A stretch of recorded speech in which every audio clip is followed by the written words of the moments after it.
सर्वप्रथम तथागत गौतम बुद्ध को नमन करते हुए, अपने समाज में जन्मे सभी महापुरुषों को नमन करते हुए, भारत रत्न बोधिसत्व, भारत के संविधान के निर्माता और महिलाओं के मुक्तिदाता बाबा साहब भीमराव अंबेडकर जी को नमन करते हुए आप सभी को मेरा गर्व से नमो बुद्धाय जय भीम।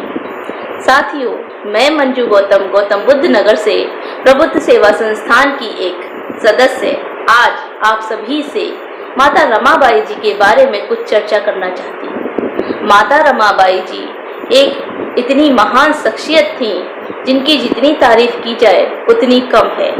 माता रमाबाई हमेशा ही बाबा साहब के लिए प्रेरणा स्रोत बनी रही। माता रमाबाई जी का जन्म 7 फरवरी 1898 में हुआ था। उनके पिता का नाम भिक्खू धूतरे था और उनकी 2 बड़ी बहनें और एक छोटा भाई भी था। माता रमाबाई बड़ी ही सरल स्वभाव की महिला थी और उनका विवाह बहुत ही छोटी उम्र में बाबा साहब के साथ हो गया। जब उनकी शादी हुई तो उनकी उम्र सिर्फ 9 वर्ष और बाबा साहब की उम्र 14 वर्ष थी। माता रमाबाई जी बहुत ही ज़्यादा परिश्रमी, बहुत ही कुशल गृहिणी, स्वावलंबी, स्वाभिमानी और न्यायमूर्ति, करुणामयी और बहुत ही ज़्यादा कुशल गृहिणी थी। माता रमाबाई इतनी अच्छी और इतनी करुणामयी थी कि वो जिसको भी देखती उस पर दया करने लगती थी। माता रमाबाई जी हमेशा ही बाबा साहब को प्रेरणा देती रहती थी आगे बढ़ने के लिए और उनका उत्साह हमेशा बढ़ाती रहती थी।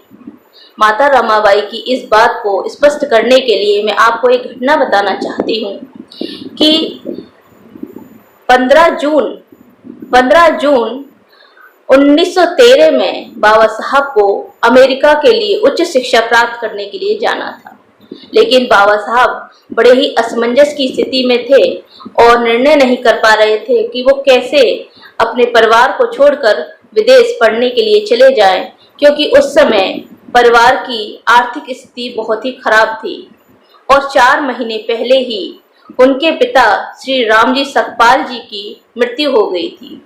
इस कारण से बाबा साहब अपना निर्णय लेने में बहुत ही ज़्यादा कठिनाई महसूस कर रहे थे। उस समय बहुत ही दूरदर्शिता और धैर्य का परिचय देते हुए माता रमाबाई जी ने बाबा साहब से कहा था कि साहब, आप अमेरिका जाइए, आप उच्च शिक्षा प्राप्त कीजिए, मैं यहाँ पर सब कुछ संभाल लूँगी।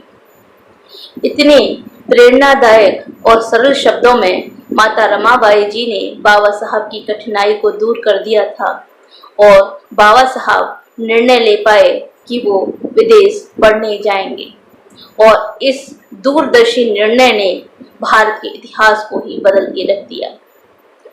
इसी प्रकार मैं आज की गृहस्थ महिलाओं से भी कहना चाहती हूँ कि वो भी अपने आप को कुछ कम न समझें। वह भी चाहे सोचती हैं कि मैं परिवार में हूँ, मैं गृहस्थी में हूँ, तो मैं क्या कर सकती हूँ। अगर इसी प्रकार वो भी अपने परिवार के सदस्यों को हमेशा प्रेरणा देती रहें, उन्हें आगे बढ़ने के लिए प्रोत्साहित करती रहेंगी और समाज के महापुरुषों के बारे में जागृत करती रहेंगी, तो हमारा समाज हमेशा ही आगे बढ़ेगा और हमारे समाज की हमेशा उन्नति होती रहेगी। इसी के साथ मैं अपनी वाणी को विराम देती हूँ। आप सभी को मेरा नमो बुद्धाय जय भीम।